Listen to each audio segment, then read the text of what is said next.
Os fortes ventos e as altas temperaturas complican os labores de extinción do incendio de Rivas de Sil. O lume segue activo tras queimar máis de 100 hectáreas. A orografía do terreo dificulta os traballos. A proximidade das lapas á vía do tren obrigou a suspender a circulación ferroviaria da zona para facilitar os traballos de extinción. As lapas chegaron a saltar o río Sil cara a Quiroga, pero xa conseguiron apagalas na outra beira.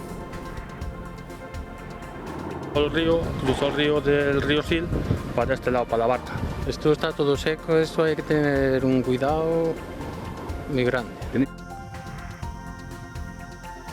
Imaxes devastadoras na zona cero do incendio de Almería. Máis de 7.000 hectáreas calcinadas, 12 falecidos e 8 desaparecidos. As batidas remataron sen atopar a ninguén máis. Os evacuados volven de xeito escalonado ás súas casas. Algúnas permanecen intactas, pese a estaren rodeadas polo lume. É domingo tráxico nas estradas galegas. Rexistráronse media dúcia de accidentes, un deles mortal, cunha persoa falecida en Lugo. E houbo ademais 15 feridas. E hoxe en Sanxenxo vai chover café, iso sí, un ano despois do que estaba previsto. O cantautor dominicano Juan Luis Guerra volve a vila para dar o concerto que tivo que adiar hai xusto un ano por mor da chuvia. Unhas 16.000 persoas fan cola agardando polo espectáculo. Logo vemos como está o ambiente a minutos de comezar.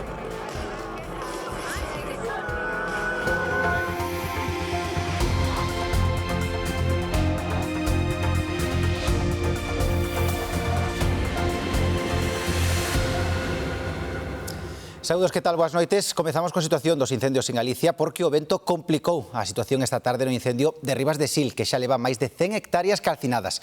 Os traballos de extinción obrigaron a cortar a circulación ferroviaria nesa zona. Xa tiñan prácticamente perimetrado o lume, pero o vento e as altas temperaturas fixeron que a situación se complicara novamente esta tarde en Rivas de Sil. As lapas reaviváronse nunha zona moi escarpada. A orografía do terreo está a complicar os traballos de extinción. Estamos nunha zona de elevadísima pendente, de zonas que ademais ten moita dificultade por pedregosidade. Isto dificulta o uso de maquinaria pesada. A proximidade das lapas ás vías do tren obrigou a suspender a circulación ferroviaria na zona para facilitar os traballos de extinción. Aínda que a forza do vento fixo que o lume chegara a saltar o río cara a Quiroga, na outra beira conseguiron sufocalo. Pasó el río, cruzó el río del río Sil para este lado, para la barca. Han ido todos para allá y parece que lo han parado, pero no sé más. Esto está todo seco, esto hay que tener un cuidado. O lume comezou a media tarde do sábado preto de Souturdei por mor dun raio. Vamos unhas cuantas personas aí e vimos un raio, xa ao momento xa empezou ademais en un círculo, expandiuse para todos os sitios. Empezó a subir o lume para arriba e viñeron de seguida, o sea que hai que reconocer que viñeron pronto, pero claro, complicouse. A proximidade das lapas, a aldea de Chenzas obrigou a activar o nivel 2 durante varias horas na noite do sábado. Vionos o vento hacia o leste e foi cando nos saltou, arrimouse ao pueblo. Afortunadamente había aquí medios de extinción para protexer as casas, se pode ver como o lume chegou a pé das casas. Un incendio que xa calcinou unhas 100 hectáreas de monte. Na Costa da Morte quedou estabilizado o incendio que, segundo a última actualización da Consellería de Medio Rural, queimou preto de 200 hectáreas de arboredo e matogueira nos municipios de Vimianzo e de Laxe. Trátase dun único lume, formado tras unirse os dous focos que se iniciaron nas parroquias do Salto e de Nande durante a intensa tormenta eléctrica da tarde do sábado. As lapas non puxeron en risco ningún núcleo habitado, aínda así, a veciñanza seguiu con certa preocupación a evolución do incendio. E por eso, 8:30, 9 da noite, empezou a arder, pero saí para atrás do monte de Viqueira. Hai unha meleza por aí condenada, anduveron aí apagando, que se notaba que había xente no monte e tal, pero despois non foron capaces de controlar e baixou case hasta aquí a iglesia de San Simón. Sentinde que iba a arder todo, e que non quedaba nada. Depois, máis tarde, fomos a aventar e ben que non había fume, e dixo, bueno, chegaron a conseguir controlado, pero seguro que quedou algo negativo. Como está moi seco, pois vai traballando pouco a pouco. Preocupación tamén pola proximidade das lapas aos penedos de Pasarela e Traba, unha zona de gran valor ecolóxico e xeolóxico. O vento que se levantou durante a tarde dificultou os labores de extinción. No operativo participan medios aéreos e terrestres de medio rural, reforzados cun avión anfibio e cun equipo de prevención integral de incendios forestais enviados polo Ministerio para a Transición Ecolóxica. A de hoxe está sendo outra tarde de treboadas en Galicia, especialmente no norte e no leste. Mantense o aviso por chuvias intensas e tormentas en varias zonas da Coruña e Lugo. Na Mariña activouse alerta laranxa por acumulacións de 30 litros por metro cadrado nunha hora.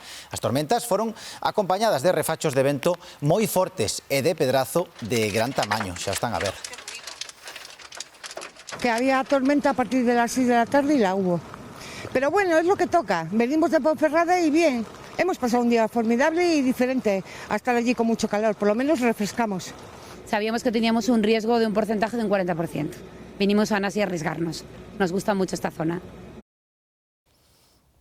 Ben, iso aquí porque temos que ir a Almería. Ali o incendio está estabilizado e foi por fin unha tarde máis tranquila que as anteriores. O lume arrasou 7.000 hectáreas e deixa unha imaxe devastadora, aínda que en algúns puntos, Nuño Alonso, se vella que queda algo de vida.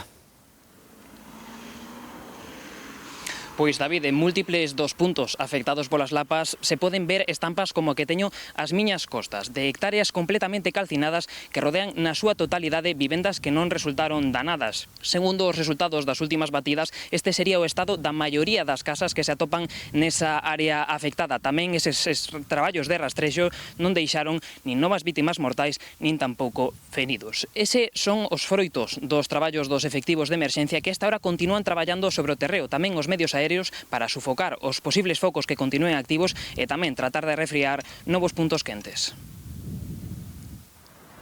Co incendio xa estabilizado, as lapas cederonlle o protagonismo ás cinzas.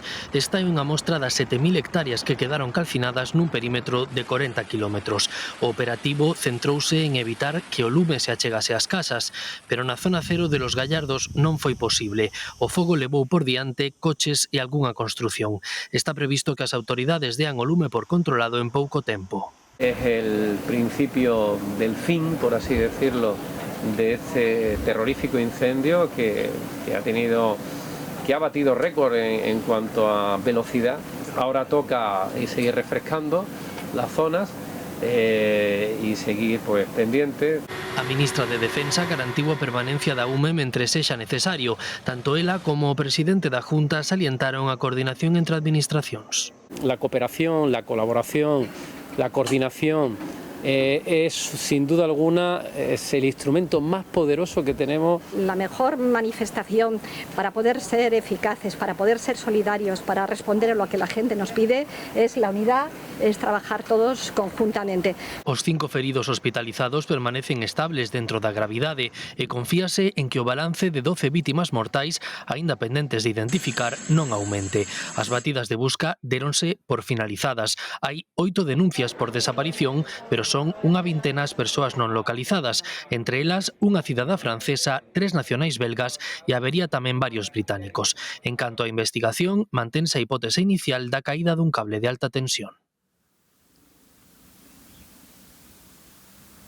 En paralelo aos traballos de extinción, as 1.000 persoas que permanecían desaloxadas das súas vivendas a inicios da xornada están a volver paulatinamente aos seus domicilios, uns traballos de retorno que poderían rematar, segundo a previsión das autoridades, esta mesma xornada de domingo. Únense a outras 600 persoas que a última hora de onte tamén puderon retornar ás súas vivendas en núcleos menos próximos á zona afectada polas lapas. Para todos eles, este proceso pon o remate a días de inquedanza e realmente duros, pero que tamén deixaron imaxes de solidariedade veciñal. As 1.600 persoas desaloxadas polos incendios en Almería van volvendo pouco a pouco aos seus fogares ca incerteza de como se atoparán tras o virulento lume que dende o xoves arrasou 7.000 hectáreas na comarca do Levante almeriense. Unha zona conformada por lugares dispersos de poucos habitantes, moitos deles estranxeiros. É o caso desta muller que das grazas por atoparse ben ela e tamén as súas pertenzas. Really lucky to be fine. Durante o sábado, 600 persoas recibiran xa autorización para volver ás súas vivendas tras comprobar que non había perigo para o retorno. Un retorno duro polos enormes danos, tanto para as persoas como tamén para as mascotas, que moitos puideron rescatar no último minuto. Conseguí avisar a mi mujer, que también había terminado de trabajar, venía de camino a casa y bueno, podemos conseguir sacar a los perros, que es lo que más nos importa. No hemos perdido la vivienda, hemos podido vivir, o sea, meternos en otra casa. Nuestros perros rápidamente los pudimos llevar a una guardería. Este domingo domingo a Xunta de Andalucía confirmaba a autorización para que o milleiro de desaloxados que aínda permanecían en instalacións municipais regresaran aos seus fogares. Moitos deles agradecían sair ilesos da traxedia como este home que intentaba esquecer o vivido. Ahora llegando, pues había todavía el olor a humo en los cortijos, pero el fuego no. Todo demás sí que sufrí bastante, además. Lo que más me duele es los animales que han muerto. Han estado más para arriba de Veda, en el Campico, donde sí llegó el fuego a los alrededores, pero gracias a Dios pues no lo han pasado nada. Os municipios máis afectados polo incendio habilitarán oficinas a partir deste luns para comezar a xestionar as axudas e para restaurar os servizos públicos básicos. Un comezo para tentar deixar atrás a traxedia. E mentres en Cataluña, a Generalitat ordenou confinar 5 núcleos de poboación por un incendio no municipio tarraconense de Aiguamurcia. A medida afecta a unhas 2.500 persoas que deben pechar portas e ventás e absterse de circular pola zona. O lume queimou 80 hectáreas en tan só 2 horas, impulsado polo vento, a temperatura por riba dos 30 graus e a baixa humidade. Ben, imos con máis asuntos. Homenaxe do PP do Partido Popular en Ermua o edil Miguel Ángel Blanco, asasinado pola ETA hai 29 anos. Ali o PP comprometeuse a aclarar os 376 crimes impunes de ETA fronte á indignidade, resaltaron, do presidente Sánchez polos pactos con Bildu. Os populares tamén fixeron un chamamento a preservar a memoria e educar os mozos en valores democráticos. La integridad pública comienza con no intercambiar votos por presos, es decir, votos en el Parlamento por beneficios penitenciarios. La integridad pública es incompatible con pactar con Bildu, con llevar a condenados por terrorismo en listas electorales. La integridad pública es lo contrario de lo que hace Pedro Sánchez, para el que todo vale, incluso los altos valores de la democracia. Mañá arranca unha semana clave no caso Leire Díez, a coñecida como a Fontaneira do PSOE. Están chamados a declarar como imputados a directora xeral da Garda Civil, Mercedes González, e o seu director adxunto operativo. O xuíz investiga a súa presunta colaboración coa trama dedicada a boicotear os casos xudiciais que afectan o partido, o goberno e o círculo de Pedro Sánchez. Tamén están citados, pero como testemunhas, a presidenta do PSOE, quen fora número 2 do exfiscal xeral do Estado Álvaro García Ortiz, o exabogado de Ábalos. Todos eles mantiveron contactos con Díez. No plano internacional, medra a tensión entre os Estados Unidos e Irán. O presidente do Parlamento iraniano avisou este domingo a Washington de que sufrirá consecuencias se non cumpre os pactos para rematar a guerra. A ameaza chega despois de que os Estados Unidos relanzaran os seus ataques aéreos contra máis de 140 obxectivos en Irán, que onte a noite volvía a pechar o Estreito de Hormuz. A Garda Revolucionaria respondeu aos bombardeos con ataques contra obxectivos militares dos Estados Unidos en 4 países de Oriente Medio. E 2 mortos e 4 feridos nun tiroteo durante un festival en Toronto, no Canadá. O responsable dos disparos deuse a fuga. A policía continúa investigando os feitos. No festival dedicado á música e aos bailes latinos congregáranse milleiros de persoas. De volta a España, en Andalucía confirmouse o primeiro caso de virus do Nilo deste verán. A afectada é unha muller de Sevilla que tivo os primeiros síntomas o 3 de xullo e que este sábado deu positivo nunha PCR. Tras o contagio, de carácter leve, o goberno andaluz decretou a alerta no municipio de Palomares del Río. Esta medida obriga a intensificar a vixilancia contra os mosquitos transmisores ata o 8 de agosto.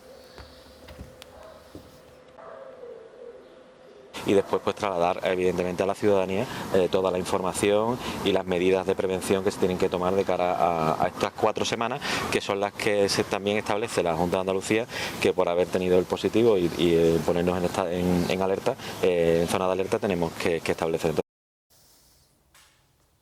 A Dirección Xeral de Tráfico pon o foco no consumo de alcohol e drogas ao volante porque esta é unha das principais causas de accidentes. O ano pasado, nunha campaña especial en xullo, realizaron nunha semana máis de 31.000 probas en toda Galicia. Delas, máis de 500 deron positivo en alcohol e 413 en drogas. De feito, o 50% dos tests de estupefacientes detectaron que se consumiran este tipo de substancias. Pois a DXT volve iniciar mañá unha campaña como esta para que a xente sexa consciente dos perigos ao volante. Na provincia da Coruña, por certo, danse o maior número de positivos nestas probas. Andrea Otero. Sí, máis de 12.500 probas foron as que se realizaron o ano pasado na provincia da Coruña. Esta campaña arrinca mañá e vai se estender ata o vindeiro domingo 19 de xullo. Vanse levar a cabo controis de alcohol, tamén de drogas, sobre todo en zonas de ocio, turismo e tamén nas que se vayan realizar festas. O obxectivo desta campaña é concienciar sobre os perigos de consumir este tipo de sustancias ao volante, que, por certo, no ano 2024 foron a segunda causa máis común ao sufrir un sinistro de tráfico. Moitas grazas, Andrea. De feito, compre ter moito ollo, moito tino nas estradas, porque, por exemplo, este domingo foi moi accidentado nas estradas galegas. Rexistráronse media dúcia de sinistros de tráfico, un deles mortal, unha persoa falecida en Lugo e 15 feridas. O accidente mortal aconteceu ás 4:30 da tarde. Un vehículo que circulaba pola autovía do noroeste á altura do Ceao, en Lugo, deu varias voltas de campá. Os bombeiros tiveron que liberalo co piloto do turismo, que faleceu. A condutora trasladárona ao hospital. Outro sinistro aparatoso foi este á altura de Cabral, en Vigo. Contra as 12:30 da noite deste domingo bateron 3 coches e houbo que levar ao hospital 3 persoas. Pouco despois, en Santa Comba, a saída de vía dun vehículo deixaba feridos os seus 4 ocupantes, 2 menores e 2 adultos. Tamén houbo que trasladar a un centro sanitario o ocupante dun coche que se accidentou en Coristanco. O sistema de alerta do vehículo avisou ao 112 e os bombeiros de Carballo tiveron que liberar o ferido. O cuarto sinistro da noite rexistrouse en Ponteceso contra as 6:30 da mañá. O coche foise da vía e bateu contra esta casa á altura do Salón. No interior dormían 4 persoas que non sufriron danos, pero os 4 ocupantes do vehículo necesitaron asistencia sanitaria porque tiñan feridas de consideración. Outro accidente en Brión deixou 2 persoas feridas. Trasladáronas ao Hospital Clínico de Santiago despois de que as liberara do coche persoal do Grupo de Emerxencias de Brión. A ela leva tempo estando presente cada verán en Cangas. É unha enfermidade neurodexenerativa sen cura que padecen preto de 300 galegos. Hoxe estivemos con algúns deles. Este evento anual na praia da Rodeira de Cangas, organizado por Agaela, sempre conta coa presenza de enfermos diagnosticados de ela en distintos estadios, para ensinar ao mundo como se vive cunha doenza incurable, onde o corpo deixa de moverse pero non a cabeza. Tatiana, de 33 anos, chega no coche da asociación. Vende taboada, de Lugo. Leva 5 anos co diagnóstico. Publica moito contido nas redes sociais. María leva 2 anos diagnosticada e é de Cangas.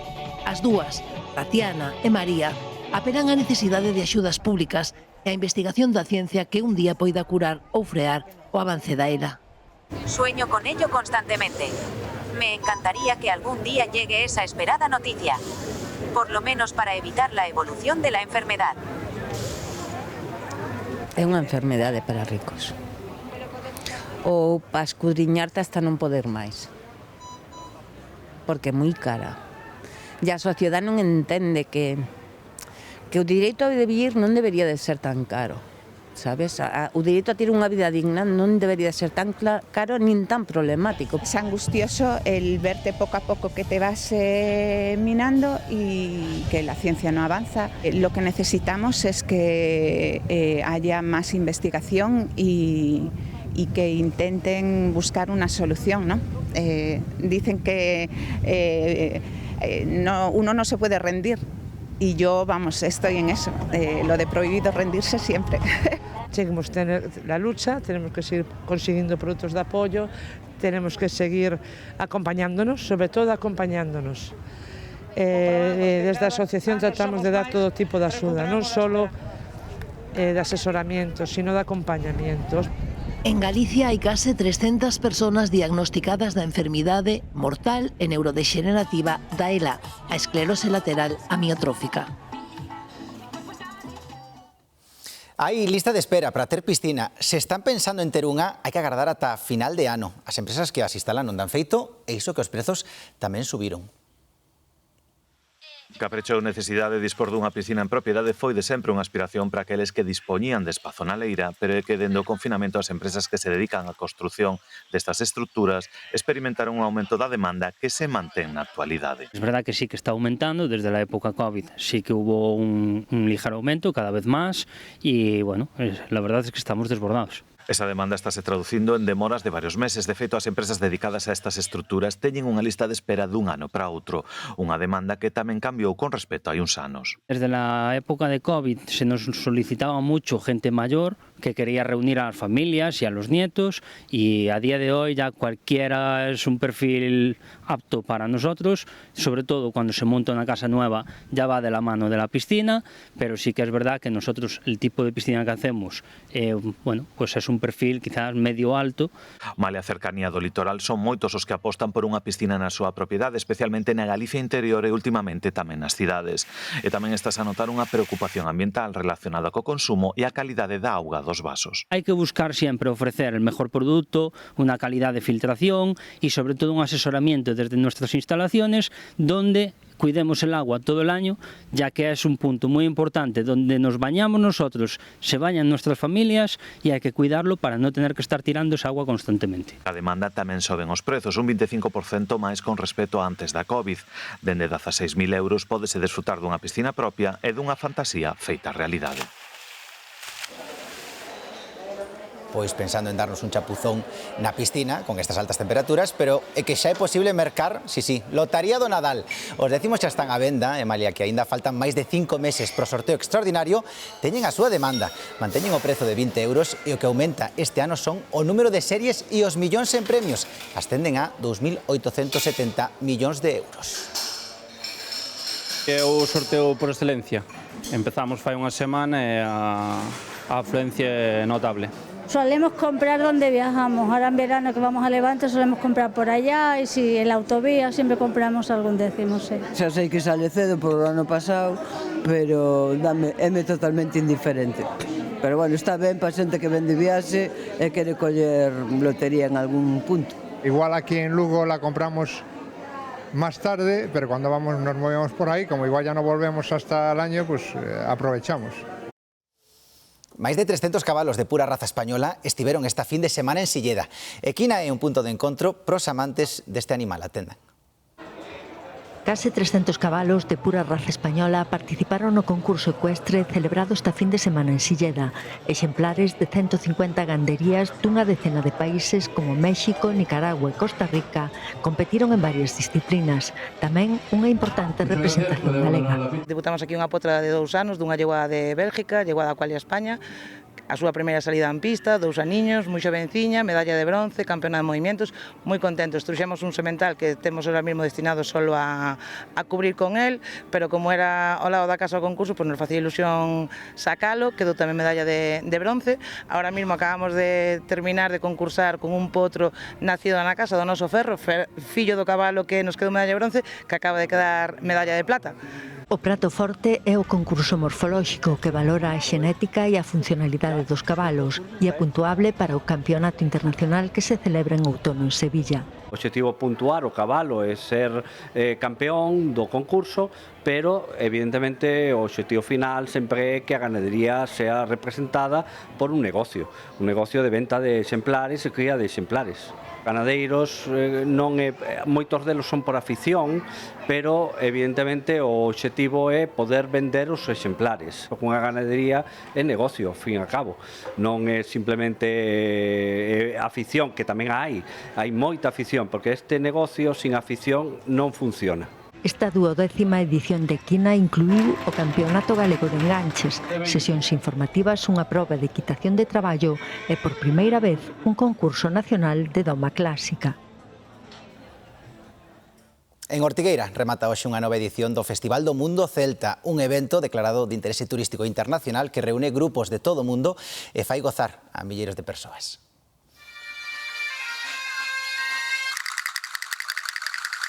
É un dos eventos máis agradados do Festival de Ortigueira, o tradicional desfile de bandas de gaitas. Sempre temos un gran número de agrupacións moi distintas, de distintos países das nacións celtas, como sempre, moi boa calidad e a xente ven con moitas ganas de tocar aquí a Ortigueira. Ademais da anfitrió, a Escola de Gaitas de Ortigueira, outras 10 agrupacións de Galicia, Asturias, Bretaña ou Escocia participaron no desfile das nacións celtas, que se celebra cada ano na xornada de clausura. Que estamos nun dos festivales máis importantes que hai en Galicia e, dende logo, estar aquí é unha oportunidade única e así vamos a intentar disfrutalo. Un ano máis, o festival converteu Ortigueira nunha das grandes referencias de Europa no ámbito da música folk. Que é unha cousa bonita e, polo menos, é algo que temos que é importante. Sí, por supuesto, todos los años es una experiencia increíble y hay que repetirla como tradición. Vimos la película Rondalla y ambientada mucho en la fiesta celta y bueno, nos emocionamos de tal manera que empezamos a movernos a buscar billetes y aquí estamos disfrutando, la verdad que es un espectáculo. A partir das 8 da tarde comezan os últimos concertos. A actuación do gaiteiro Anxo Lorenzo poñeralle fin a esta edición número 48 do festival, que desde o xoves reuniu en Ortigueira unhas 100.000 persoas. E agora abrimos a fiestra neste telexornal para chegármonos á casa de Rosalía de Castro, un domingo cheo de actividades culturais nesta casa museo, vexan. Abrid a fiestra, que quero ver o mar. Así despedía Rosalía a súa casa. Hoxe ábrense de novo portas e ventás para celebrar a súa obra. Representada en toda a xornada a través da música e, por suposto, das letras. Abrid a fiestra é máis que un festival. Abrímonos tamén ás manifestacións culturais do entorno, locais, como unha exposición de fotografías, como a música dun grupo moi noviño daqui de Dodro, Pecha Cancela. Temos literatura infantil, tamén temos actividades para os nenos, con xoguetes, con música, tamén con orquesta. É unha homenaxe arredor desta figura literaria que congrega profesionais de diversas esferas culturais en Padrón. Coñezcamos a Casa de Rosalía, todo o que vai haber aquí, entón pensamos que imos a pasar unha xornada interesante. Unha exposición centrada no desenvolvemento dunha familia nas diferentes etapas que pasan ao longo do tempo a través da familia como tal. Con conversas entre as xornalistas Ana Liste e Carmen Vidal e escritores como Manuel Rivas, Pepe Barro ou Anxo Sumai. Non faltará a música, co coro da Rá, o concerto de Cea Orquestra Pantasma e a actuación de Pecha Cancela, entre outros. Remate da festa das letras porá o grupo de Vacas. Así estaba Sanxenxo hai un ano, longas ringleiras para un dos concertos máis agardados, pero a chuvia fixo acto de presenza e rematou sendo un chasco. Esa noite tilla que actual o cantautor dominicano Juan Luis Guerra que deu o concerto os 45 minutos. Se todo vai ben, tocamos madeira, hoxe sí hai espectáculo. Javier Santos, Simona Satalí en directo. Bueno, vemos que hai ambiente. Hai ambiente, hai bo tempo, hai un tempo no que o ceo está máis ou menos descoberto, unha temperatura agradable en torno a 20 graus e moita festa, como podedes escoitar e ver as miñas costas. No estadio de Baltar, a xente se está a entrar para disfrutar, para bailar co concerto de Juan Luis Guerra, porque hoxe vai haber máis de 15.000 persoas aquí neste estadio para poder bailar e cantar, sobre todo para que o artista dominicano, xa que regresa a Galicia, poida quitarse esa espiña do ano pasado cando tivo que suspender o concerto polo palco. Agora mesmo estamos con o Grupo Manía, que está ás nosas costas cantando. Despois, sobre as 11 menos 20, virá Juan Luis Guerra, e para os que todavía queiran máis festa estará o Grupo Gente de Zona, e así poidan seguir durante toda a noite con toda a trouba. Desde os anos 90, Juan Luis Guerra deu unha dúcia de concertos en España. Finalmente, o verán pasado, na xira Tour España 2025, cerrou unha actuación en Galicia, na Praza do Mar de Sanxenxo. Os nostálxicos poderán escoitar a Juan Luis Guerra o sábado ás 9:30 da noite en Sanxenxo. Antes das 9 daquel sábado 19 de xullo, as rengleiras de nostálxicos sobrepasaban Silgar. O ceo xa non pintaba ben e o concerto comezou con 15.000 asistentes. Tocou media hora e despois choveu de todo menos café. O concerto tivo que suspenderse despois de 45 minutos porque a chuvia, o vento e o aparato eléctrico supoñían un perigo. Quedámonos con ganas, vimos media hora e gustounos moito, para repetir entonces volvemos ver se este ano nos acompaña máis o tempo, que xa vemos que sí. A verdad, eu veño da Alemania a propósito para velo a él, estou contenta, estaría ahora 6 horas aquí ainda esperando. Porque nos gusta, entonces pues venimos a verlo y después lo vamos a ver el día 25 en Lanzarote también. Primera vez que vimos este concierto. Supoño que a maioría da xente que está aquí é por ver o concierto de Juan Luis Guerra, porque non é algo que seña habitual que faga unha gira en España. Que non lo volvan a suspender para non esperar un ano máis.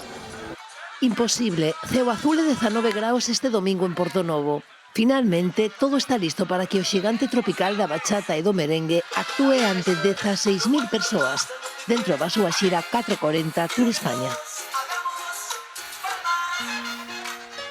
E que chova café. Ben, dentro dun mes exactamente imos estar todos vendo cara ao ceo, sobre todo os da metade este de Galicia. Eles van poder apreciar o eclipse total de sol, como a partir das 7:30 o astro radiante comeza a taparse pola lúa. E como nunha hora, ás 8:28, a eclipse será total, creando unha noite dun minuto de duración. Logo desa efémera oscuridade, o sol volverá a gañar terreo, xa preparado para marchar un día máis, un día que vai ser diferente, pero aínda agasallándonos coa súa luz ás 9:21. E así será como viviremos en 2 horas un eclipse moi agardadas. E quen sabe se tamén alguén se lle ocorrerá facer algo distinto, porque hai 9 anos os estadounidenses tamén fixeron este mesmo ritual para vivir a súa eclipse. Ese día houbo quen decidiu casar ou mesmo montar nun avión para velo o seu xeito. Trump, por certo, era tamén presidente. Unha xornada diferente que aquí non imos volver ver en décadas. Aí o deixamos, por se queren aproveitar o momento.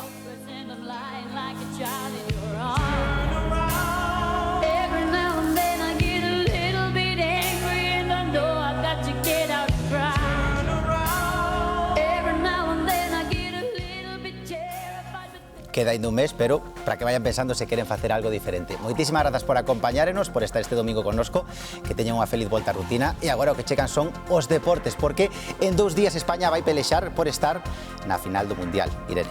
E traballa xa España para deter as individualidades de Francia. Esta tarde a selección española tivo sesión de adestramento. De seguido, escoitamos algún protagonista.